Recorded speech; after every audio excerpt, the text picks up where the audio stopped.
Tiniyak ng National Grid Corporation of the Philippines na sapat ang supply ng kuryente sa bansa ngayong Semana Santa. Yan ang ulat ni Harley Valbuena. Walang inaasahang yellow at red alert status ang National Grid Corporation of the Philippines sa power grid sa bansa ngayong Semana Santa 2025. Ayon sa NGCP, ito ay kung walang ipatutupad na biglaan o extended na maintenance shutdown ang mga planta ng kuryente. Ibig sabihin, mababa rin ang tsansa ng brownout, lalo na para sa mga magbabakasyon sa mga probinsya ngayong mahal na araw.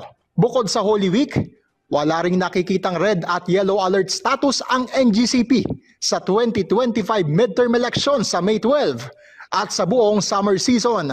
For Semana Santa at least, traditionally mababa ang demand. So nakaka-mitigate yun. Nakaka-mitigate kasi yung economic activity natin mag-slow down. So makakatulong yun sa pagbalanse ng supply at demand for summer as well as election day.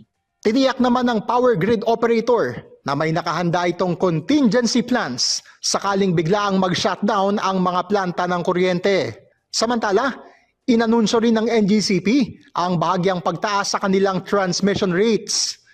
Para sa buwan ng Marso, tumaas sa 1 peso and 52 centavos per kilowatt hour ang average overall transmission charges mula sa 1 peso and 37 centavos noong Pebrero.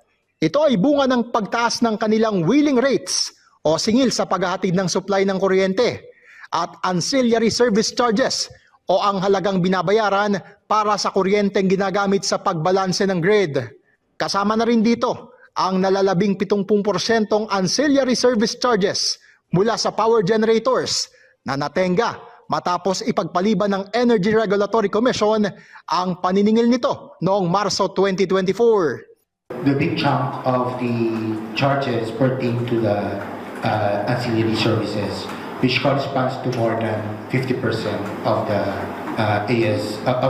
rates. Para sa mga kumokonsumo ng 200 kilowatt hour ng kuryente kada buwan, maglalaro sa 30 pesos ang dagdag sa kanilang overall transmission charges. Depende kung sila ay nasa Luzon, Visayas o Mindanao. Lalabas ang dagdag na transmission charges sa bill sa kuryente ngayong Abril. Pero dahil maliit lamang ito, ay inaasahang hindi rin ito gaanong mararamdaman ng mga consumer. Harley Valbuena para sa Pambansang TV sa Bagong Pilipinas.